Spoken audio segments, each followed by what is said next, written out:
Fin prêt, une valise dans chaque main, je me présente ce matin du 2 septembre 1971 au numéro 2 de la rue Royale pour y retirer mon passeport et mon billet d'avion.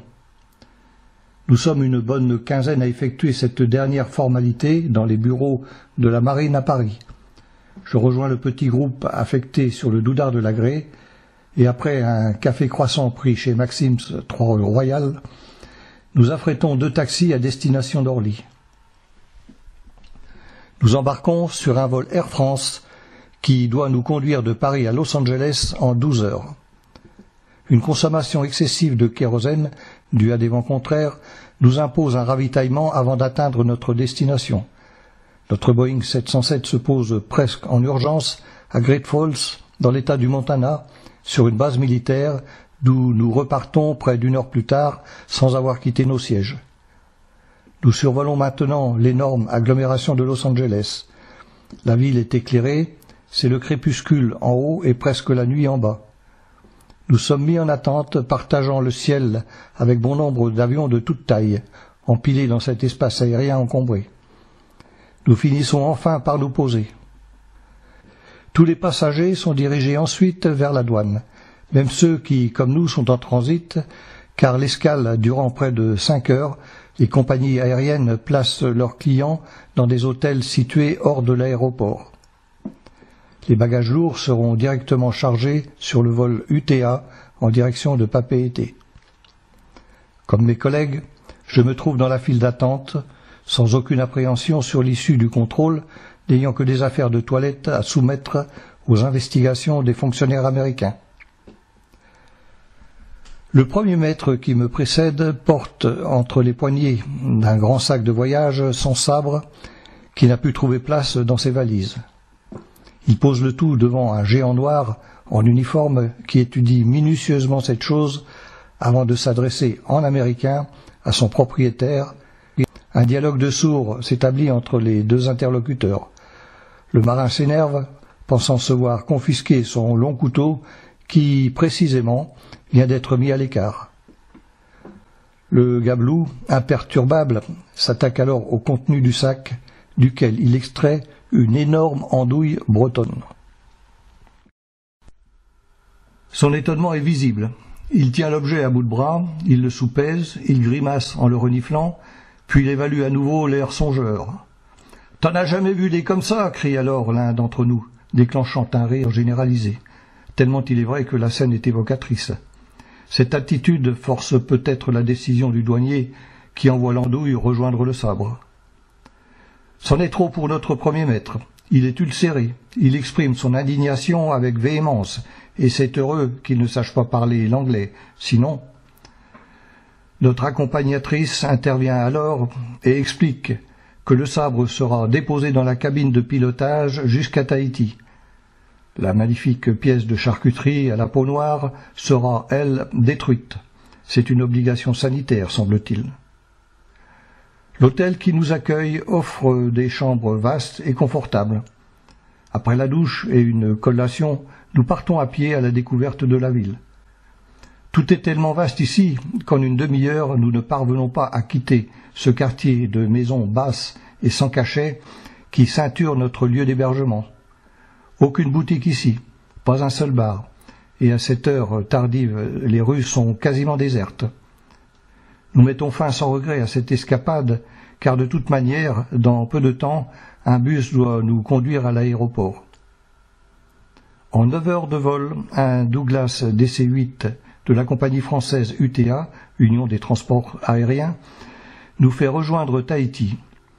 Le quadriréacteur touche l'unique piste de l'aéroport de Fa'a après une approche impressionnante en rasant les eaux bleues du lagon.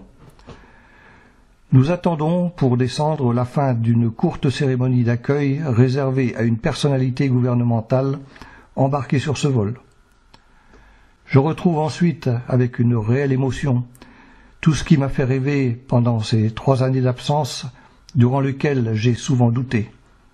Il y a le soleil, les couleurs, les paysages, les senteurs, les sons, les rires, tout y est. Un véhicule militaire nous amène à la base marine de Fareuté par le front de mer. qui s'est encore embelli. Et puis le voilà, amarré le long de son ponton avec d'autres avisos. C'est le Doudard de Lagrée. Son commandant actuel est le capitaine de frégate de Vérac, sous les ordres duquel j'ai servi lorsqu'il était commandant du pétrolier ravitailleur d'escadre, la Saône, ma première affectation. À bord, j'ai la bonne surprise de retrouver ma couchette, la couchette que j'occupais autrefois. Le poste des quartiers-maîtres chefs d'alors est devenu le poste des seconds maîtres. La banette située du côté coque à tribord et adossée à la cloison arrière du local n'a aucun vis-à-vis, ce qui est un avantage. Pourtant, elle a toujours été boudée, car de l'autre côté de la cloison métallique se trouve un groupe électrogène plutôt bruyant. J'ai toujours préféré son ronronnement régulier, couvrant les autres bruits, aux irrégularités des ronflements nocturnes. Du 6 au 11 septembre, nous avons participé à un exercice en mer au sein de la première division des avisos du Pacifique, composée, en plus du Doudard de Lagrée, des avisos escorteurs Commandant Rivière et Amiral Charner. Ce dernier est commandé par le capitaine de vaisseau Chaline, qui cumule cette fonction avec celle de chef de division. Du 1er au 3 octobre, nous visitons les îles de Raiatea et de Taha. Ces deux terres, sans doute autrefois réunies, occupent en commun un vaste lagon. J'ai le souvenir d'une courte incursion dans ces eaux bleues, dernière image insulaire de ma campagne 65-68. Raiatea conserve quelques vestiges de son passé religieux, des Marae principalement. Les deux sœurs sont nées de l'activité volcanique, comme en témoignent ces montagnes basaltiques culminant à un peu plus de 1000 mètres sur la plus grande terre et près de 600 mètres à Taha, le mont Oiri. Une végétation tropicale et des plantations couvrent en grande partie les terres et les motus coralliens. Tout est paisible dans ces endroits. À Uturoa, qui est la plus grosse agglomération, comme aussi à l'extérieur, nous sommes toujours accueillis par ces regards curieux et rieurs que j'ai souvent observés dans mes précédentes escales. Ici, il n'y a, semble-t-il, ni animosité ni défiance à notre rencontre, comme c'est parfois le cas à Papeete. Durant ce court séjour, je retrouve avec bonheur la Polynésie idéalisée par les récits des anciens marins. Le 4 octobre 1971, nous sommes de retour à Tahiti. Le 7 octobre 1971, au matin, le Doudard de Lagrée reprend la mer. Nous naviguons de conserve avec l'aviso escorteur Amiral Charner vers les îles Hawaï. À deux, et qui plus est avec notre chef de division, le transit est animé par divers exercices, dont un avec l'aviation américaine aux abords des îles Sandwich. Ce jour-là, c'est en ligne de file que nous devons tirer sur une cible remorquée par un aéronef qui remonte notre formation sur une route parallèle à la nôtre. L'objectif est tracté au bout d'un câble 2 fois plus long que ne le préconisent les normes habituelles de sécurité, ce qui en dit long sur la confiance qui nous est accordée. Une première passe de mise au point a débuté. Elle consiste à envoyer une courte salve afin d'observer la précision de notre tir et, si nécessaire, de revoir nos réglages. Dans un vacarme assourdissant, 2 coups sont partis, secouant toute la structure métallique du bâtiment. Vient ensuite le silence et l'attente des résultats. Une affaire de quelques minutes, au bout desquelles le téléphoniste du PC de 100 mm annonce « La cible est tombée à l'eau !» Et encore « Le câble a été coupé !» Et puis enfin « Fin de tir, fin du poste de combat artillerie !» C'est excessivement rare d'obtenir un tel résultat qui nécessite bien évidemment du matériel parfaitement réglé, mais aussi beaucoup de chance, disons-le. Au PC de 100 mm, on exulte.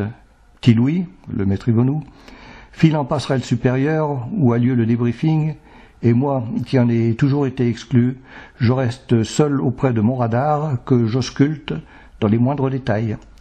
Je fais là une série de relevés, je prends des notes et des repères qui s'ajoutent à d'autres, formant un paquet déjà conséquent et très utile de données que les notices ignorent. De retour au PC de 100 mm, le patron Elarm me dit La moustache d'Helmut a bougé. Comme tous, nous savons tous ici, c'est l'unique témoignage de satisfaction exprimé par notre chef artilleur. En effet, quand il est content, son visage habituellement figé et totalement inexpressif subit d'imperceptibles déformations amplifiées au niveau de ses courtes bacchantes rouquines qui garnissent le bas de son nez. Avec lui, c'est ça ou l'engueulade. Le 15 octobre 1971, un peu avant 8 heures whisky, nous empruntons le chenal qui donne accès au port de la Perle. Le bâtiment oblique ensuite sur tribord vers les installations du port militaire où stationnent des unités de l'US Navy. Sur notre bâbord se trouve le cuirassé Missouri, à bord duquel a été signée la reddition du Japon en septembre 1945, mettant fin à près de 4 années d'une guerre qui débuta ici même avec l'attaque surprise de Pearl Harbor en 1941. Face à l'imposant navire, une curieuse construction blanche semble posée sur la surface de l'eau. C'est le mémorial de l'Arizona, construit sur l'épave du cuirassé bombardé et coulé par l'aviation japonaise, comme l'ont été bien d'autres navires ce jour-là. Des honneurs sont rendus. Le charner étant maintenant à quai, nous nous plaçons à couple de notre chef de division. Un poste de lavage général est alors exécuté, puis, enfin, les premiers permissionnaires sont mis à terre. Nous sommes 4 à prendre un taxi, auquel nous avons donné comme destination la seule que de réputation nous connaissons, Waikiki. Cette première sortie se fait en uniforme, ce qui, nous a-t-on dit, est loin d'être ici un handicap. Depuis notre voiture qui roule lentement dans la base, je repère un de ces magasins destinés aux militaires, un PIEX, l'équivalent en beaucoup mieux de notre service d'approvisionnement de la marine, les SAM. Je regarde ces infrastructures nombreuses et entretenues, comme le sont les bateaux gris qui les occupent. Dès la porte franchie, nous roulons sur une autoroute bardée de panneaux indicateurs. Sur notre droite défilent les constructions de l'aéroport d'Honolulu, où règne une grande activité, comme en atteste le nombre important d'avions sur les pistes ou devant les terminaux. Nous pénétrons ensuite dans la capitale de l'État d'Hawaï par Kalakaua Avenue, et dès que nous retrouvons l'océan, nous quittons notre taxi pour continuer la visite à pied. Nous marchons sur la grande avenue, le long de cette légendaire plage au sable presque blanc, sous le soleil éclatant de cette journée. Le littoral est bordé de beaux et grands immeubles, d'hôtels, de boutiques, d'espaces arborés qui s'interposent entre la bruyante Kalakaua Avenue et la paisible Waikiki Beach. Nous faisons quelques pas remarquer au milieu des amateurs de bronzage, intéressés par des boutiques proposant à la location des planches de surf longues et étroites, des pirogues locales à balancier, ou encore ces catamarans de petite taille dont la plateforme circulaire est constituée d'une toile tendue entre les deux flotteurs. Je regrette un peu que nous n'ayons pas prévu de baignade durant cette première sortie, car l'endroit est plaisant à plus d'un titre, mais la ville est grande, elle s'étale largement vers l'intérieur des terres, ce qui mérite au moins une brève incursion dans cette direction. Le décor est là bien moins charmeur qu'il ne l'est, en bordure de mer, tout y est banal en fait. Nous déambulons depuis de trop longs moments dans le quartier découpé en carrés par des rues perpendiculaires, quand nous y apercevons des choufs du Doudard de l'Agré. Ils prennent possession de la voiture qu'ils viennent de louer, une magnifique Ford Mustang dont le moteur puissant émet au ralenti un son caverneux. Après avoir échangé quelques mots et admiré la belle monture, nous assistons, songeurs, mais pas autant que le loueur, à un démarrage aussi brutal que mal contrôlé. Le train arrière part franchement de côté au moment où les pneus hurlent de douleur et dégagent une fumée malodorante. Le véhicule reprend un peu d'adhérence avant de tourner à droite, puis, en réaccélérant, il se met à louvoyer avant de reprendre une trajectoire rectiligne. L'asphalte garde les marques de ce début d'une équipée qui, je crois, a toutes les chances de mal finir. Les conducteurs ici ont un comportement respectueux des règles et des piétons en particulier. J'ai observé que, dès que nous posons un pied sur la chaussée, des véhicules s'arrêtent, quitte à piler si le chauffeur est surpris. À Tahiti, dans des circonstances identiques, certains individus accélèrent comme s'ils jouaient le bonhomme. Notre première journée de visite s'achève assez tôt. La fatigue n'est pas étrangère à cette décision. Chacun a vécu ce premier contact avec Honolulu de manière différente et les récits enthousiastes de ces multiples expériences sont autant d'indications pour organiser nos prochaines sorties. Pour ma part, je consacre une petite heure au PX, d'où je ramène 2 pantalons blancs d'uniforme et un briquet tempête Zippo. Les pantalons plus simples et mieux coupés que les nôtres sont tolérés à bord. Je passe aussi une soirée dans un cercle de la base dont l'accès est réservé aux militaires et à leurs familles. Cet établissement, vaste et agréable, offre de multiples possibilités de se détendre. On y trouve même une piste de danse animée par un véritable orchestre. Nous devions nous rendre aujourd'hui à Diamond Head, un ancien volcan qui dresse ses flancs parfaitement circulaires à l'est de la ville, mais finalement c'est aux eaux que nous commençons la journée. Le gros intérêt de ce parc réside dans la présence d'un gorille adulte d'un bel âge, ce qui, nous dit-on, est assez rare en captivité. Pour le reste, ce jardin verdoyant renferme des espèces visibles dans tous les zoos du monde. Plus tard, sur Kalakaua Avenue, nous trouvons ce bar western qui nous a été signalé la veille par les copains du bord. L'endroit est étonnant, c'est un mélange heureux de 2 cultures, Far West à l'intérieur et hawaïen à l'extérieur, sur la terrasse, très arborée et fleurie, où nous décidons de nous installer. La salle toute proche est bien remplie et il y règne une ambiance de fête.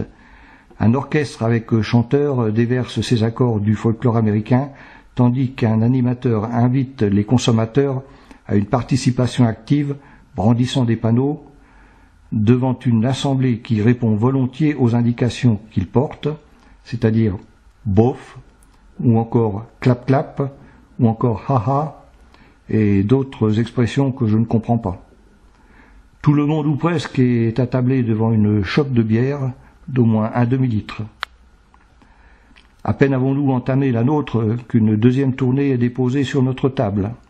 Devant notre étonnement, le serveur anticipe nos questions.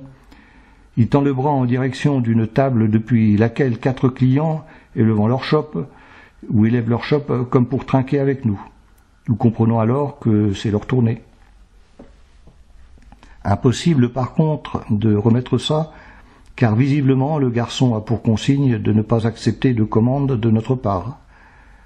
Nous buvons ainsi, sans bourse déliée, près de 3 litres de bière chacun, grâce à la générosité d'autres clients qui se contentent d'un signe de la main ou d'un sourire en guise de remerciement. 3 heures plus tard, nous parvenons à nous extraire de nos confortables sièges pour partir, non sans exprimer à la ronde un dernier témoignage de notre gratitude par des gestes mal assurés et des « thank you » appuyés. Enfin, sous l'œil amusé de nos bienfaiteurs, nous traversons en titubant l'avenue avec l'intention de prendre un bain sur la plage toute proche, comme c'était initialement prévu. Ensuite, après une pause casse-croûte à bord et un dessalage sous la douche, nous retrouvons notre bar où, installé cette fois dans la salle, nous passons agréablement le reste de la soirée. Le lendemain de cette mémorable journée est consacré à une visite organisée au Sea Life Park. C'est en bus cette fois que nous remontons Kalakaua Avenue et Waikiki Beach avant de quitter la ville. Nous longeons ensuite Diamond Head sur une route en corniche épousant les formes déchiquetées du relief. En contrebas, la longue houle du Pacifique explose sur les rochers couverts d'écume. L'eau pulvérisée embrume ce rivage tourmenté mais si beau. Plus loin, nous faisons une halte photo devant une plage de sable blanc sur laquelle l'océan déferle, en rouleaux énormes, dans un grondement continu et assourdissant. Quelques courageux ont pris leurs planches de surf pour slalomer entre les rochers émergents qui, à mon sens, représentent pour l'exercice un réel danger. La végétation plutôt clairsemée ici confère un aspect sauvage à ce site. Non loin de là se trouve le parc d'attractions maritimes où nous attendent 2 spectacles. Dès notre arrivée, nous sommes invités à nous installer sur des gradins ceinturant un bassin vitré de grande taille. L'animateur donne quelques informations en anglais, puis un dresseur commence à faire évoluer les 2 dauphins qui viennent d'apparaître à quelques mètres de nous dans ce grand bocal qui nous fait face. Les cétacés bondissent sur ordre à plusieurs mètres au-dessus de la surface pour passer dans l'étroit cercle qui leur est tendu. Viennent ensuite des exercices de transport ou de récupération de matériel au profit d'un plongeur autonome supposé travailler sous la surface. Ce dernier est ensuite remorqué par l'un de ses ouvriers peu communs. Un épaulard relaie les dauphins pour une exhibition similaire à la précédente. Des récompenses encouragent régulièrement les acteurs. Elles sont distribuées hors du bassin, obligeant les cétacés à s'échouer sur le plat-bord. Le retour à l'eau est souvent laborieux, voire impossible sans l'aide du dresseur. La seconde partie de la démonstration nous conduit au bord d'un bassin en plein air, le long duquel un magnifique 3-mâts baleinier sans doute a élu domicile, abandonnant tout espoir de retrouver un jour les grands espaces bleus du Pacifique. Depuis le pont principal, on voit évoluer une bonne douzaine de dauphins au rostre plus effilé. Ces mammifères marins peuvent être aussi observés depuis les hublots situés sous la flottaison du navire. Ici aussi, nous sommes guidés vers une tribune abritant des gradins juste avant que ne commence le spectacle. Les premières figures nous montrent des mouvements d'ensemble. Des sauts, des pirouettes se succèdent à un rythme soutenu et avec une étonnante coordination.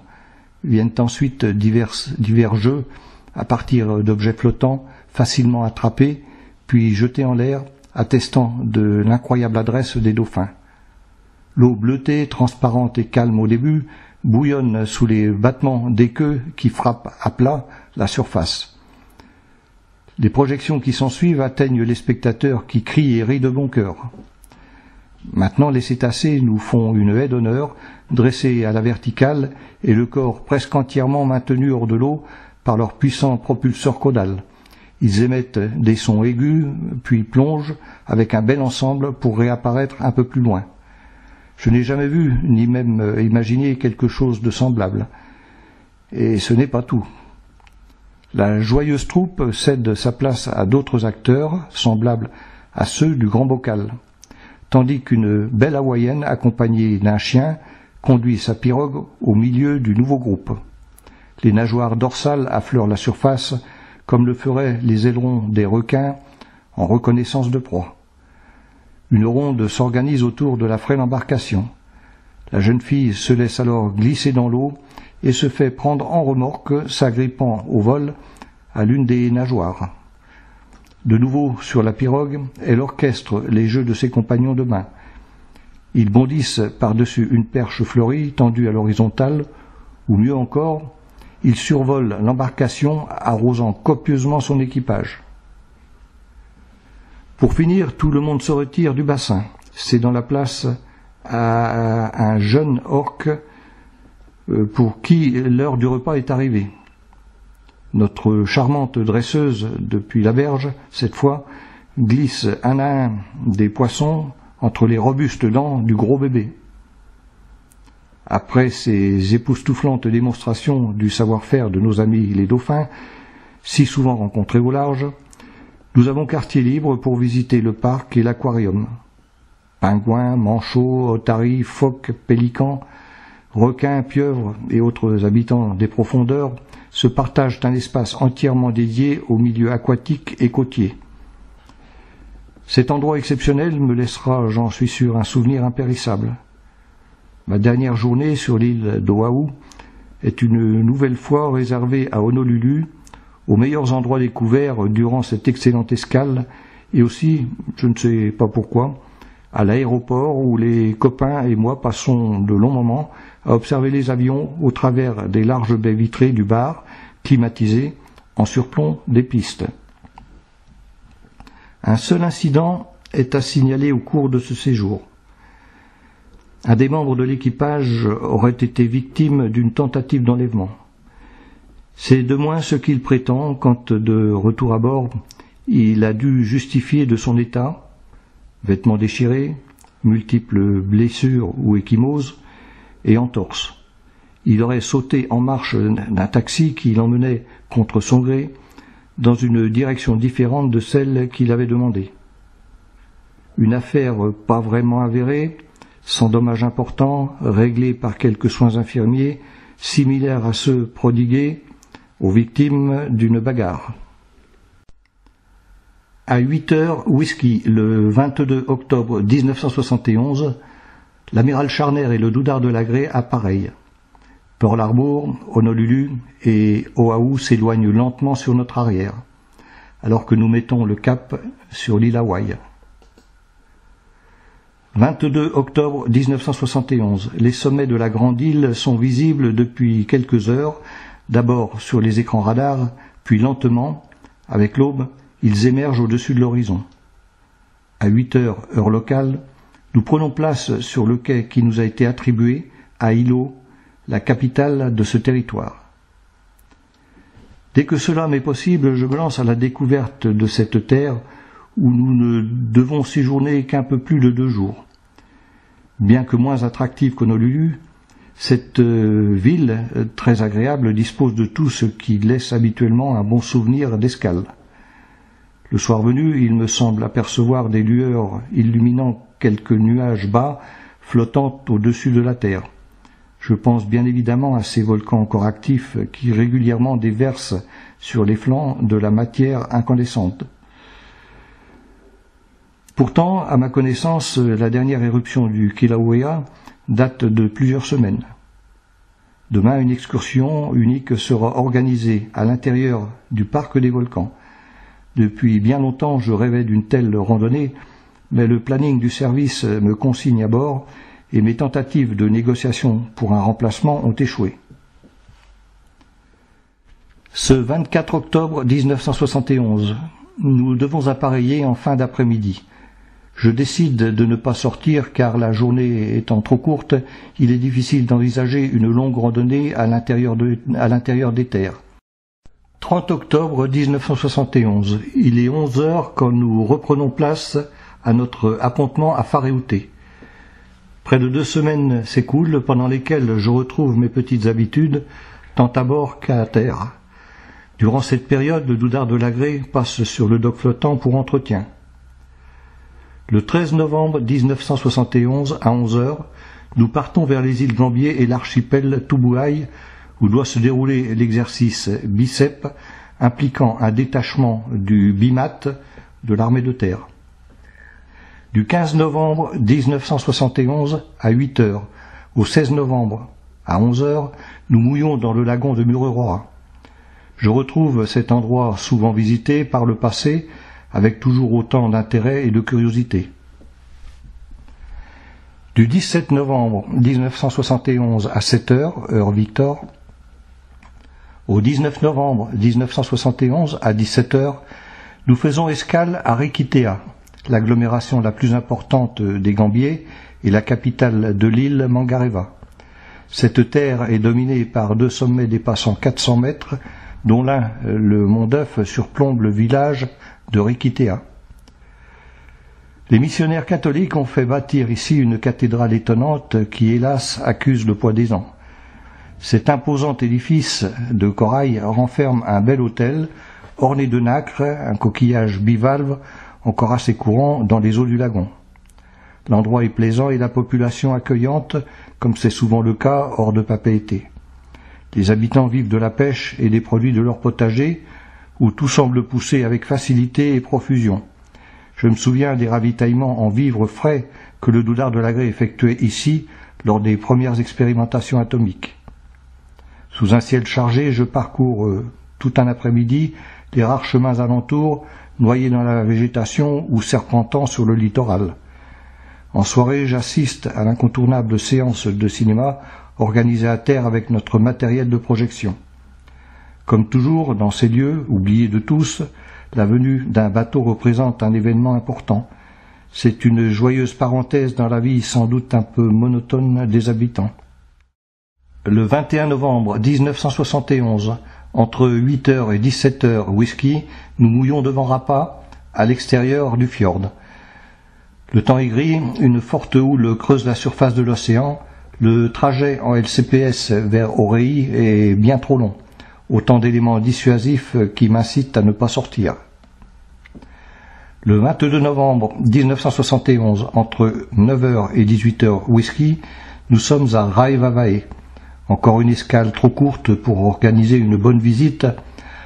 Alors pour ne pas perdre de temps, je vais vers ce qui avait retenu mon attention lors de mon passage précédent, il y a de cela quelques années. Le 23 novembre 1971, entre 7h et 18h whisky, nous rejoignons le bâtiment de débarquement de chars, le Blavet, au mouillage devant l'île Tubuai. Là aussi, je mets à profit ma connaissance de l'endroit pour aller vers l'essentiel. Je constate que dans ces îles du bout du monde, le développement est très lent. Elles conservent ainsi tout ce charme exotique qui me plaît tant. À terre a lieu une prise d'arbre réunissant des marins et des éléments du BIMAT embarqués sur le bâtiment amphibie. Notre mission étant terminée, nous mettons en fin de journée le cap sur Papeete. Le 24 novembre 1971, il est 10h30 whisky quand nous nous amarrons à Whareute.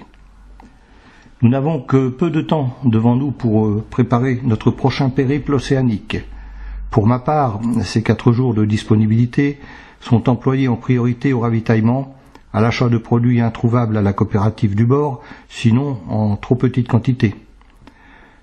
Je n'ai pas grand-chose à régler à l'arsenal, mon radar fonctionne bien, et je suis à jour sur le plan des rechanges. Un dernier bon repas à terre, suivi d'une soirée aux Zizou, et me voilà prêt pour de nouvelles aventures. Un peu après 8h, whisky, ce 28 novembre 1971, le Doudard de l'Agré met le cap à l'ouest, après avoir franchi les passes de son port d'attache. Nous faisons route vers Nouméa, laissant bien au nord les hauts fonds des îles Tonga. Nous changeons de date au 180e méridien, et puis après 8 jours de navigation sans histoire, notre aviso escorteur fend les eaux transparentes du grand lagon calédonien. Le 6 décembre 1971, à 6h, fuseau horaire Lima, nous sommes à quai dans la base marine de la Pointe Chalex. Pendant cette escale de 3 jours, je revois avec plaisir la petite ville, ses plages et surtout son aquarium déjà maintes fois visité. Rien n'a vraiment changé ici et je m'en réjouis. Le 9 décembre 1971 à 8h, nous appareillons et faisons route à l'ouest vers Port Moresby. Nous atteignons la capitale de la Papouasie-Nouvelle-Guinée le 13 décembre 1971 à 8h, heure kilo. 2 jours c'est peu, mais je profite de toutes les opportunités d'excursion pour compléter ma connaissance de cette ville à peine entrevue fin avril 1968. En début de matinée, un bus nous conduit le long de la baie jusqu'aux abords de la cité lacustre qui héberge des Papous, ceux à qui la ville est rendue inaccessible ou presque. C'est un quartier présumé dangereux pour les Blancs, mais la curiosité est trop forte, alors malgré les recommandations qui nous sont faites, nous y pénétrons. Les baraques en planches recouvertes de tôles ondulées ou de végétaux s'avancent de plusieurs centaines de mètres sur l'eau boueuse de la grande baie. Elles sont presque toutes pourvues d'un espace à l'air libre, une sorte de terrasse sous auvent. Le village est organisé de part et d'autre de pontons de bois, plus ou moins étroits, formant un véritable réseau de ruelles. Cet ensemble de constructions est supporté par de nombreux pilotis, dépassant de quelques mètres la surface de l'eau. Les rejets ménagers de toutes sortes sont évacués directement dans l'eau, en contrebas, là où des enfants à peine vêtus barbotent en piaillant. D'autres bambins nous suivent, ils ne mendient pas, c'est plutôt la curiosité qui les anime, tout comme elle anime ces adultes qui, sur le pas de leur porte, nous observent en souriant. Devant cette attitude plutôt amicale et avec leur approbation, je prends quelques photos. Un semblant de conversation s'établit ensuite, par gestes essentiellement, car très peu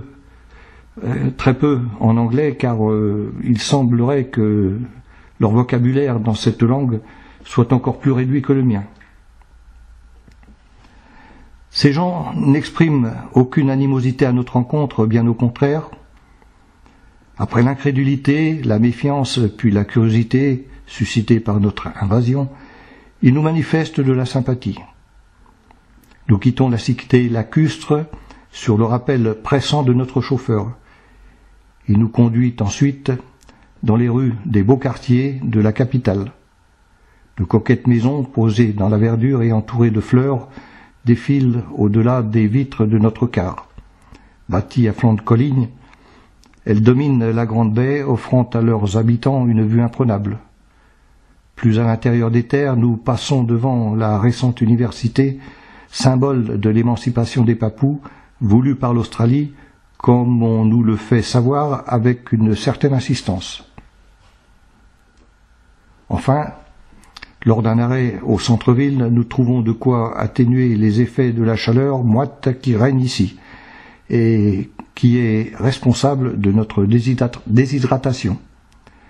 L'excursion étant terminée, je reste en ville pour visiter, comme en 1968, le petit musée consacré à l'art et à l'histoire de la civilisation papoue. La nuit tombée, je préfère renoncer à mon projet de soirée au cercle des Australiens. Demain, une nouvelle excursion m'attend. Ce nouveau voyage nous conduit autour de la baie vers quelques points de vue intéressants à photographier et ensuite sur une longue et belle plage de sable blanc bordée de quelques cocotiers et d'une sorte de phylaos de grande taille. Après la baignade, nous faisons une courte incursion à l'intérieur des terres, au milieu de la végétation tropicale, puis nous rentrons à Port Moresby.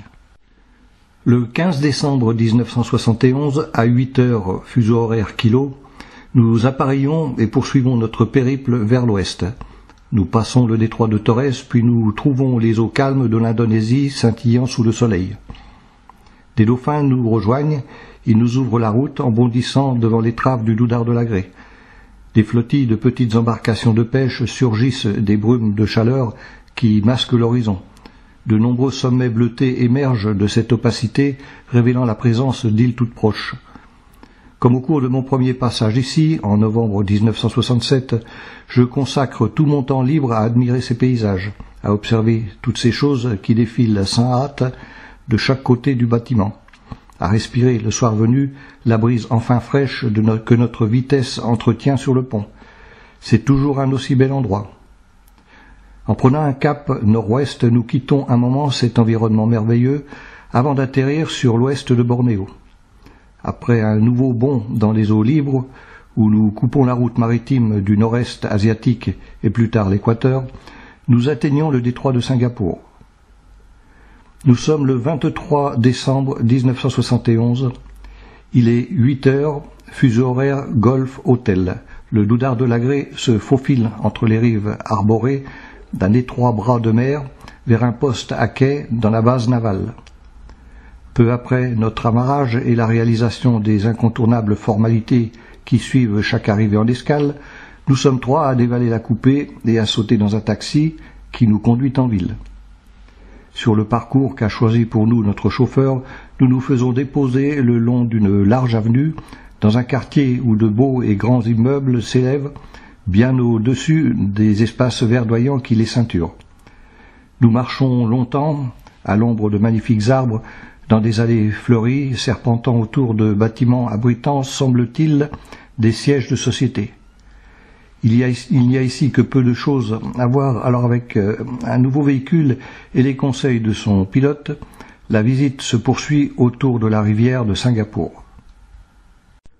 Sur les rives de cette artère fluviale subsistent d'anciennes bâtisses de l'époque coloniale, dont certaines ont dû être très belles.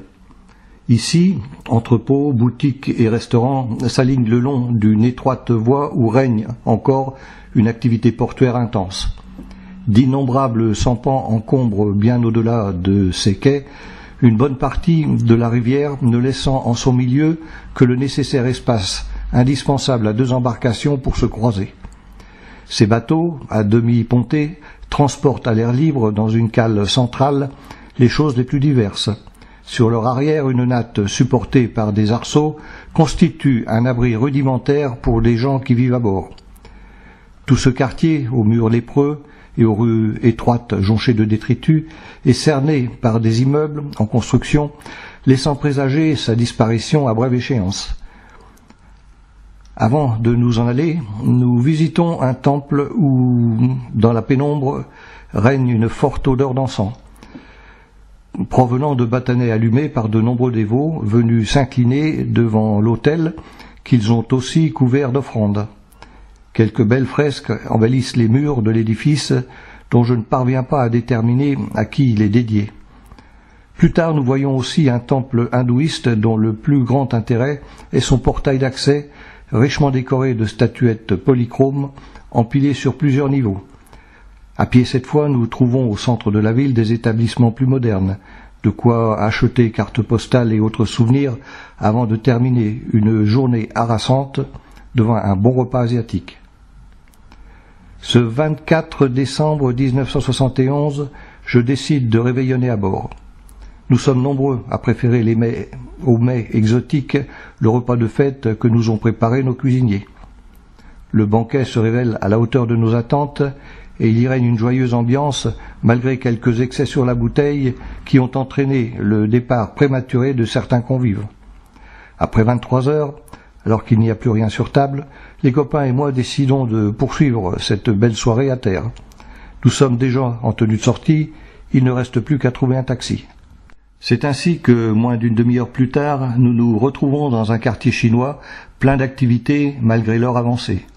Les boutiques encore ouvertes proposent 1000 choses à acheter et des étals encombrant les trottoirs exposent côte à côte des produits alimentaires défraîchis et des plats chauds à consommer sur place. Une forte odeur de cuisine envahit les rues, couvrant presque les senteurs moins agréables que libèrent poubelles et caniveaux.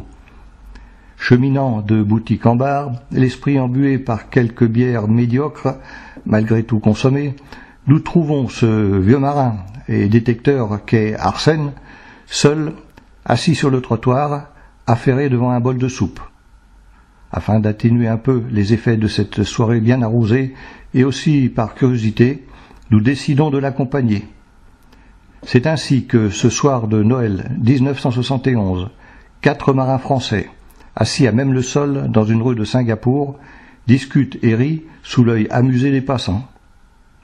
Dans mon bouillon au poulet, il y a un os, un pilon qui n'a conservé que quelques lambeaux de chair, juste assez pour teinter l'eau chaude dans laquelle il baigne. Bien sûr, après le foie gras, la dinde, il faut de l'imagination pour trouver du goût à cette tisane de basse-cour. Mais ce qui compte à cet instant, c'est l'amitié qui nous réunit et la joie de vivre qui nous anime. Nous sommes le 28 décembre 1971, il est 14 heures, fuseau horaire Golf Hôtel, la coupée est rentrée et nous appareillons. J'ai eu le temps de compléter ma visite de la ville par une sortie supplémentaire, mais c'est tout de même insuffisant, il faudrait revenir. Le détroit de Singapour passé, nous faisons route au sud-est, longeant sans les voir les côtes de Sumatra. Néanmoins, quelques îles se signalent par leur sommet et j'observe à plusieurs reprises des serpents ondulant à la surface parfaitement lisse des eaux qui, en ces lieux, se teintent de jaune verdâtre.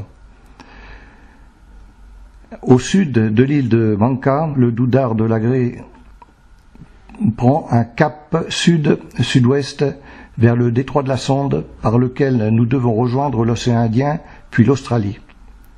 J'avais été fasciné il y a quelques années par la vision du petit Krakatoa, ou plus exactement par la relation de la catastrophe engendrée par l'explosion presque au même endroit de son ancêtre, Aujourd'hui, j'ai la chance de pouvoir à nouveau observer ce volcan apaisé, mais encore très dangereux.